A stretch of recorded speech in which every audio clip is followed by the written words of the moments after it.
Everybody keeps asking the wrong question. They're asking, are we at war? The better question is, are we heading toward American infantry on the ground? Because airstrikes are one thing, missile exchanges are one thing, but boots on the ground? That changes everything. And if you understand how military escalation works, you can usually see it forming before it happens. I'm not talking politics here, I'm talking military reality. Because when people hear boots on the ground, they imagine soldiers suddenly landing in another country. That's not how it works.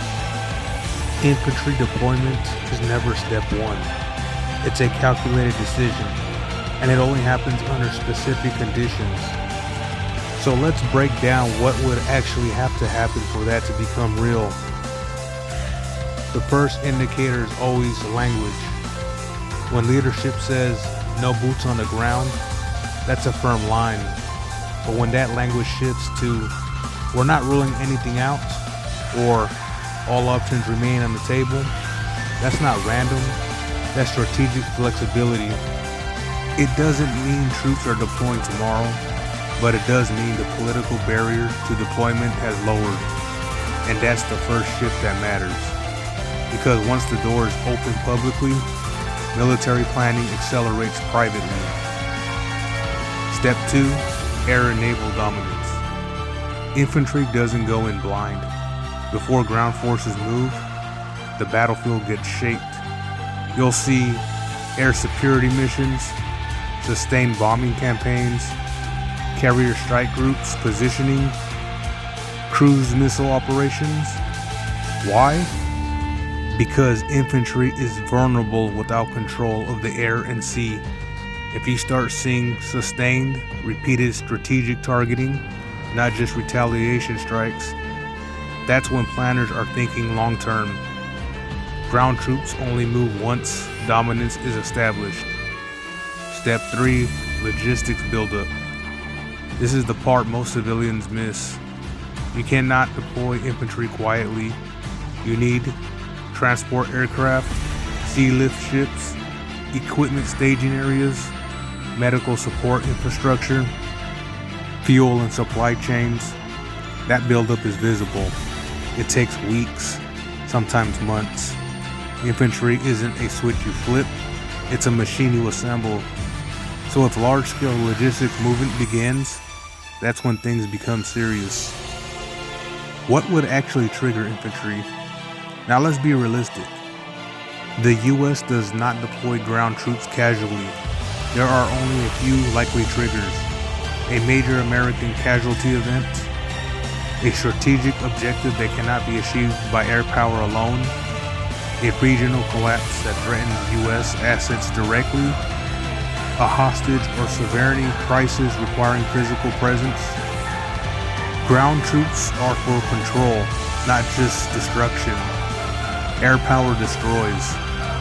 Infantry occupies, secures, and holds.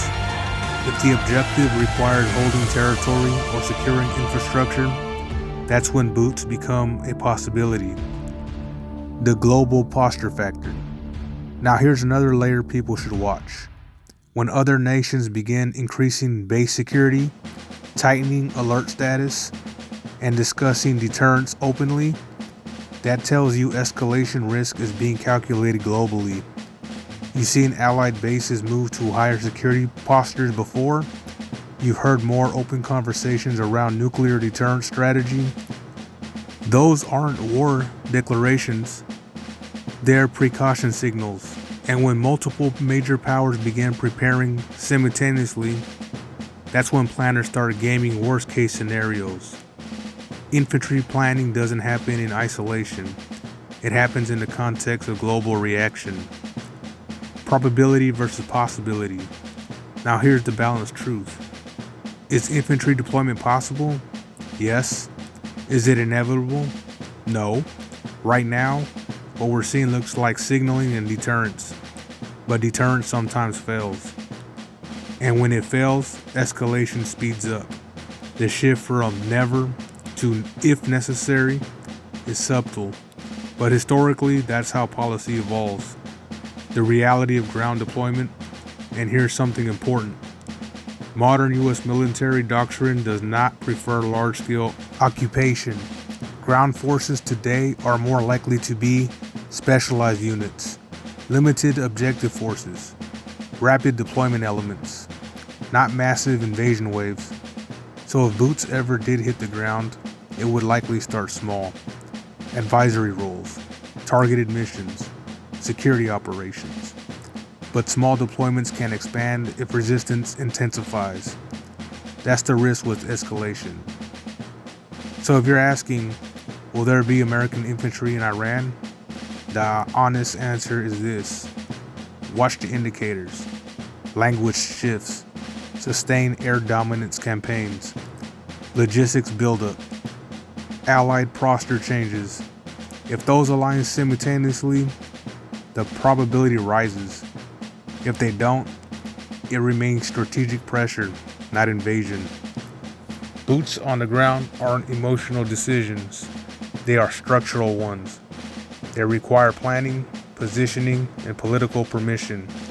And right now, we are watching the early layers move. Whether it climbs higher depends on what happens next.